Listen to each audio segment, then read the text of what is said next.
la grabación entonces.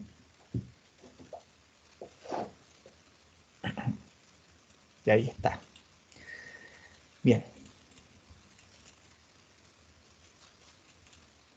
Bueno, como les decía, cuando tenemos la fuerza en diagonal, y recuerden que en este caso diagonal va hacia abajo, apuntando en este sentido y dirección, pero también la fuerza puede estar apuntando en ese sentido, hacia allá, exagerando, ¿cierto? O puede estar hacia el otro lado, puede estar hacia allá también.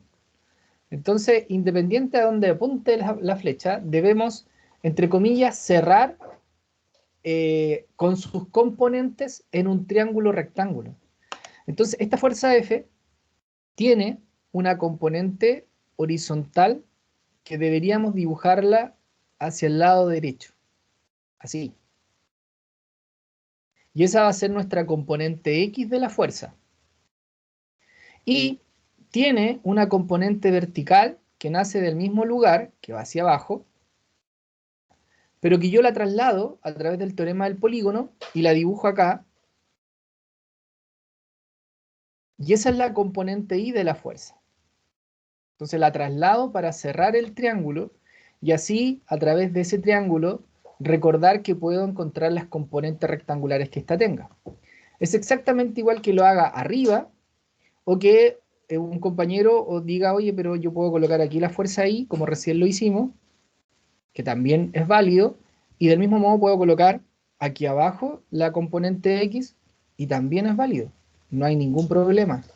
Cualquiera de los dos triángulos sirve. ¿Ya? Entonces, eso es lo que había que hacer con esta fuerza, llevarla al eje Y y al eje X, y luego, a través de esa descomposición, escribir las componentes rectangulares. Esta sabemos que es F, aquí están los 40 grados, entonces uno dice, bueno, las componentes rectangulares de F van a ser Fx, que resulta ser la componente horizontal, por lo tanto va acompañada del coseno, entonces quedaría la hipotenusa, que es F, por el coseno de 40, y luego la componente Y es la hipotenusa, pero con el seno porque es el cateto opuesto, seno de 40. Y ahí tenemos las dos fuerzas que representan esa fuerza en diagonal. Ahora, dejé estas flechas porque si la fuerza va hacia arriba, el triángulo se cierra de esta manera. Esta sería FI y esa sería FX. Si está acá, hacia la izquierda iría FX y hacia arriba iría FI. Entonces va a depender de hacia dónde apunte la flecha, el cómo cerramos el triángulo a través de sus componentes. Y recuerden que la dirección de la flecha es importante porque va a marcar en la sumatoria de fuerza en y en X si la fuerza es positiva o negativa. En este caso, al saber que la componente Y de esta fuerza va hacia abajo, en la sumatoria de fuerza en Y va a ser negativa, y la fuerza en X, o la componente X de la fuerza F, al ir hacia la derecha es positiva. Entonces ahora, ya teniendo eso, lo que hacemos en el DCL, cuando queramos identificar las fuerzas mecánicas que están actuando sobre el bloque, ya no consideramos F en diagonal, sino más bien consideramos las componentes de la fuerza F. Entonces, si yo acá quiero escribir en el DCL las fuerzas mecánicas que están actuando sobre este bloque, estaría, por un lado, de manera perpendicular a la superficie, la fuerza normal. Esa es la primera fuerza que aparece cuando está sobre una superficie. Por otro lado, también de manera vertical está su peso, el peso que tenga el bloque. Luego está F, pero esa F trabajamos con su componente X y su componente Y, porque F en diagonal no está en ningún eje. Entonces, ¿cómo la ubico en la sumatoria en X y en sumatoria en Y? No se puede. Así que decimos, bueno, esa F tiene una componente horizontal que va hacia el lado derecho, que le llamamos Fx, y en el mismo punto donde actúa la fuerza F dibujamos una vertical que le llamamos Fi. Y me parece también que este ejercicio tiene roce, por lo tanto esa fuerza F tendería a mover el bloque hacia la derecha, hacia allá estaría el movimiento, entonces la fuerza de roce siempre actúa de manera contraria al movimiento, entonces iría hacia el otro lado. Y al hacer eso, observamos que la fuerza F, al trabajarlas con sus componentes, ya las componentes están en el eje que corresponde. La Y, obviamente, en el eje Y y la X en el eje X. Por lo tanto, nosotros decimos que Fx y la fuerza de roce son las fuerzas que van en la sumatoria de fuerzas en X, y por otro lado, Fi, la normal y el peso van en el eje Y, en la sumatoria de fuerzas en el eje Y. Entonces, como este ejercicio está en equilibrio, o sea, ¿cuál es el valor de F sin producir movimiento? Tenemos que aplicar, por un lado, que la sumatoria de fuerza en X tiene que ser 0, y por otro lado, que la sumatoria de fuerza en Y tiene que ser 0. Luego, tomamos las fuerzas, las sustituimos. La sumatoria de fuerzas en X, obviamente, acá, o sea, las fuerzas en X en la sumatoria en X, y la sumatoria en Y, obviamente las fuerzas del eje vertical. Y ahí es lo que yo les decía, cuando trasladamos a la ecuación las fuerzas verticales, Fi es negativa, la normal es positiva y el peso es negativo. Y en el eje X, la fuerza de roce es negativa y Fx es positiva. Por eso la importancia de cerrar el triángulo y así trabajar con las componentes. Y bueno, después ustedes ahí resuelven, sustituyen las fuerzas, ven cuáles son los valores conocidos, cuáles no, y luego forman el sistema de ecuaciones entre la ecuación de X con la ecuación de Y.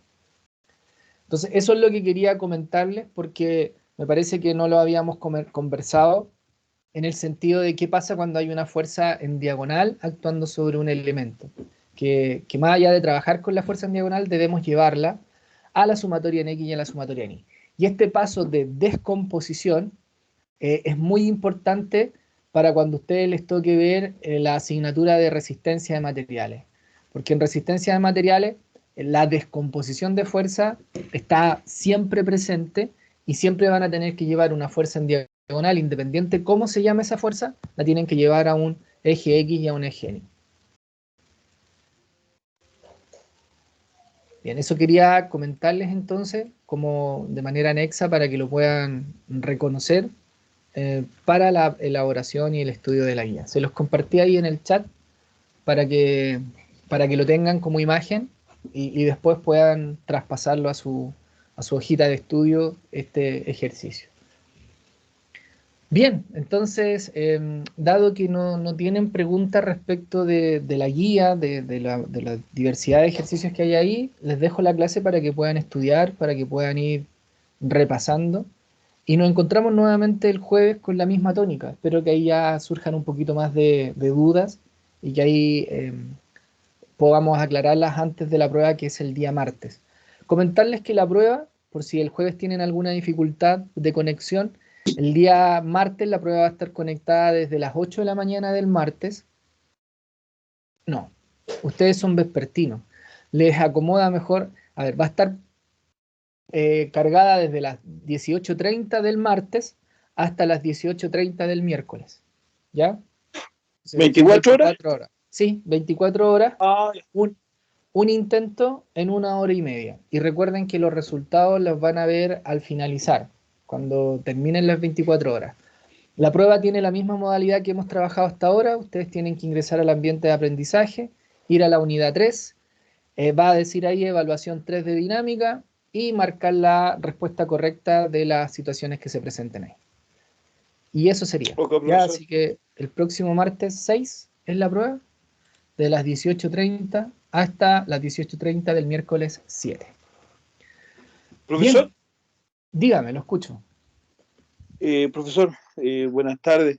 Quisiera hacer una consulta, pero no respecto a esto, sino a, si se puede, ¿ah? Porque tengo una duda con mis compañeros referente de la carta Kant. Esta se entrega el miércoles, ¿cierto? ¿El 30? Sí, Emiliano, pero esa es de otra asignatura, para que no confundamos a los No, sí, compañeros. sí, Si sí, sí, quieres, te dije, de quedas un otra ratito asignatura. ahora. Sí, Sí, sí, si me quieres, gustaría. te quedas un rato y ahora lo conversamos. Deja de Ya, despedirme de los compañeros. Ya, o te llamo, mejor Emiliano. Te hago una videollamada ya, profe, para porque la verdad es que que estamos con conversemos la al duda con respecto. los chiquillos. Ya, ya chicos, que estén muy bien. Chao, chao.